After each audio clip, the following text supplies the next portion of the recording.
اس کی ودیت فرماتا ہے. آپ کو پتہ ہے جو بھی آپ سیڈ ہوتا ہے نا، جو بھی ہم لگاتے ہیں، بیج جو ہوتا ہے، اس بیج کے اندر پورے درخت کی پروگرامنگ کی ہوتی ہے. جیسے آدمی اور عورت، اسی سے آگے چل کے اللہ تعالیٰ کہے گا نا بندوں کو بھی کہ میں مار کے پھر زندہ کروں گا.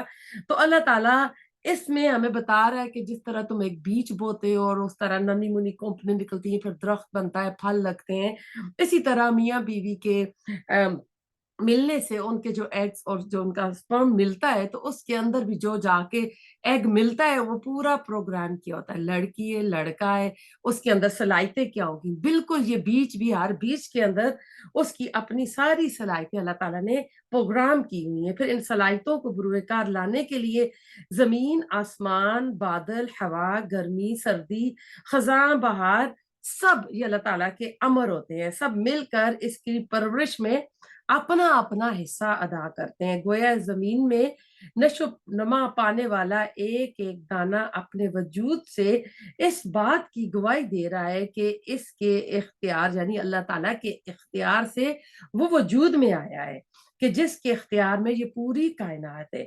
اگر اس کائنات کی خدائی مختلف خداؤں اور دیوتاؤں میں تقسیم ہوئی ہوتی تو وہ سب اپنے اپنے دائروں اور اپنے اپنے ہلاکوں کے صرف خود مختار ہوتے. پوری یعنی دنیا کا جو نظام چل رہا ہے نا، یہ ایک اللہ تعالیٰ وحدہ لا شریک وہ چلا رہا ہے. اب اللہ تعالیٰ اسی میں اپنے قانون کے بارے میں بتاتے ہیں کہ اللہ کے قانون سے کوئی چیز بھی باہر نہیں ہے. یخرج الحی من المیت و مخرج المیت من الحی. یعنی یہ ٹکڑا معمولی فرق کے ساتھ سورت آل عمران کی آیت نمبر 27 میں بھی گزر چکا ہے کہ یہ بے جان چیزوں سے زندگی کا جو اظہار، پھر زندگی کے اوپر موت اور فنا طاری ہونے کی ایک جامع تعبیر ہے. اس کا مشاہدہ نا ہم لوگ کائنات کے ہر گوشے میں ہر روز کرتے ہیں. اب آم کی بے جان گٹھلی جو تھی، بیج جو تھا، اور گیہوں کے جو بے جان دانے ہوتے ہیں، ہرا بھرا کھیت لہلہارا ہوتا ہے، پورے پودے بن جاتے ہیں، سبز و شاداب درخت بن جاتے ہیں. پھر خشکی اور مرونی طاری ہوتی ہے ان کے اوپر، یہاں تک کہ ایک دن وہ ختم ہو جاتا ہے. یہی چیز ہم انسانوں اور حیوانوں میں بھی کرتے ہیں، یہاں تک کہ قوموں اور ملتوں کے اندر بھی موت، زندگی، عروج، زوال کی یہ داستانیں برابر چلتی رہتی ہیں.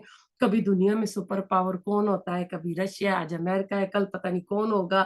اسی طرح ہم دیکھتے ہیں ایک بچہ پیدا ہوتا ہے، تھوڑا بڑا ہوتا ہے، جوان ہوتا ہے، درمیانی عمر آتی ہے، بوڑھا ہوتا ہے، پھر وہ ختم ہو جاتا ہے. تو ایک قوم پر یعنی اللہ تعالیٰ، یعنی یہ اللہ تعالیٰ کا نظام اس دنیا میں چلا جا رہا ہے. موت اور زندگی کے اسی قانون سے کوئی بھاگ نہیں سکتا. اگر خدا کے سوا کسی اور کا بھی اس کائنات میں مالکانہ خود بھی کوئی بھی یعنی اختیار ہوتا تو کسی ایک یعنی گوشے میں اس قانون کو باطل کیوں نہ کر دیتا. اگر خدا سرے سے نہیں ہے بلکہ یہ سب کچھ اللہ تعالیٰ کر رہا ہے، یہ کوئی اندھی بہری طاقت کی بدولت نہیں ہو رہا ہے.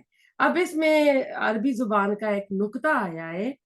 پہلے اللہ تعالیٰ نے فرمایا یخرج الحی من المیت، لیکن اسی کے ساتھ دوسرے ٹکڑے میں اللہ تعالیٰ نے اس اسلوب کو بدل دیا، مخرج المیت من الحی. مردہ سے زندہ کو نکالنے کے لیے اللہ تعالیٰ نے فعل کا استعمال کیا ہے جو صرف تصویر حال کا فائدہ دیتا ہے، لیکن زندہ سے مردہ کو برآمد کرنے کے لیے فاعل کا صیغہ اللہ تعالیٰ نے استعمال کیا. ایک جگہ اللہ تعالیٰ نے فعل کا صیغہ استعمال کیا ہے، دوسری جگہ مخرج فاعل آ گیا، نکالنے والا، جس کے اندر عزم، فیصلے کا مفہوم بھی چھپا ہوتا ہے.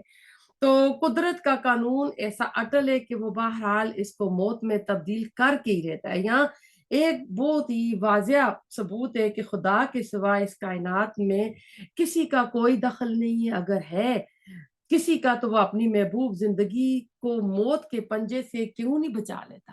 بڑے بڑے امام، بڑے بڑے جو قبر والے جو ولی ہیں، وہ اپنے آپ کو، کیونکہ زندگی ہر کسی کو پیاری ہوتی ہے نا، تو یہی مضمون سورۃ واقعہ میں آیا ہے، فلولا ان کنتم غیر مدینین تو ترجعونہا ان کنتم صادقین. اگر تم کسی کے محکوم نہیں ہو تو پھر اپنی خلق میں آئی ہوئی جان کو واپس کیوں نہیں لوٹا دیتے اگر تم سچے ہو. عام طور پر لوگوں نے اس آیت کو انڈے اور مرغی اور انڈے کی حقیقت تاکہ محدود رکھا، لیکن اوپر کی جو یہ بتائی گئی یہ بات نا، یہ تعبیر قدرت کے ان قوانین کی جو اس نے بے جان چیزوں کے اندر زندگی اور جاندار چیزوں کے اندر موت کو اللہ تعالیٰ نے پروگرام کر رکھا ہے، جن کو صرف قدرت ہی بروئے کار لاتی اور جن کی گرفت سے کوئی بھی نہیں اس سے آزاد۔ تو اللہ تعالیٰ اب کہتے ہیں نا، ایک قدم صحیح ہے دوسرا قدم غلط ہے۔ ذالکم اللہ فانا تؤفکون، ذالکم اللہ ربکم، وہی اللہ تمہارا رب ہے۔ اگر اس جملے کی تفسیر جو دوسرے جملے کی روشنی میں کی جائے تو ماننا پڑے گا کہ یہاں پر خبر جو ہے وہ چھپی ہوئی محذوف ہے۔ اگر اسی کو پورا جملہ مانا جائے تو بلکہ یہ ہوگا کہ ہر چیز کا خالق بھی اسی کو مانتے تھے، لیکن اس کے ساتھ ساتھ شرک بھی کرتے تھے۔ مکہ والوں کی طرف اشارہ ہے۔ مکہ والے اب کیا کرتے تھے؟ اہل عرب کو نا، وہ جو بھی پوچھو نا کہتے تھے ہاں اللہ نے بنایا، یہ اللہ نے بنایا، سارا جو قدرت کا کرشمہ ہے وہ اللہ تعالیٰ ہی کر رہا ہے۔ لیکن پھر کہتے ہیں کہ پھر تم یہ دیوی دیوتا لات منات عزا یہ کہاں سے تم گھڑ کے لے آتے ہو نا؟ تمہاری عقل میں کیوں نہیں یہ بات سماتی؟ تم ایسی حرکت کیوں کرتے ہو؟ پھر اس میں ایک اور اشارہ دلیل معاد کی طرف ہے کہ دوبارہ اللہ تعالیٰ مار کے زندہ کرے گا۔ تو اللہ تعالیٰ نے وہ بھی اس میں کیا کہ جیسے بندہ مر جاتا ہے، گل سڑ جاتا ہے، تو اللہ تعالیٰ جس طرح گٹھلی اور دانہ زمین میں سڑ گل کر عرصے نو زندہ ہوتا ہے، اسی طرح زمین میں جو ہم انسان دفن ہوتے ہیں اللہ تعالیٰ ان کو دوبارہ ضرور قیامت کے دن حساب کتاب کے لیے اللہ تعالیٰ ان کو ضرور زندہ کھڑا کرے گا اور پوچھے گا کہ تم نے دنیا میں کیا کیا کیا ہے۔ یعنی ایک تو حقوق اللہ اور ایک حقوق العباد ہے۔ اب حقوق اللہ تو اللہ معاف کر سکتا ہے، حقوق العباد معاف نہیں ہو سکتے ہیں۔ وہ قبر کے عذاب میں بھی چلیں گے، آخرت کے دن میں بھی چلیں گے، تو اس لیے ہوشمندی کی زندگی گزارنی چاہیے۔ اپنی جو بھی ہم نیکیاں کرتے ہیں، عبادات کرتے ہیں، ہم میں سے کوئی نہیں چاہتا کہ ہم یہ کسی اور کو دے دیں۔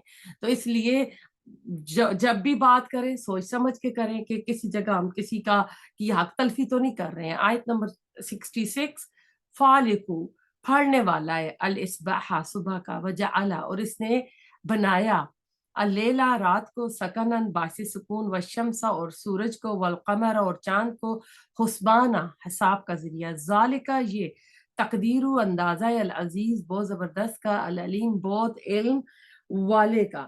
اب آپ دیکھیں اس آیت میں بھی اللہ تعالیٰ زمین کے بعد اللہ تعالیٰ کہہ رہا ہے کہ ایک نظر اٹھا کر آسمان کی طرف دیکھو، یعنی وہی خدا جس کی شانیں زمین کے اندر دفن ہونے والے دانے اور گٹھلی کے اندر یوں نمایاں ہوتی ہیں، ذرا نگاہ اٹھا کر اس کی شانیں آسمان میں بھی دیکھو۔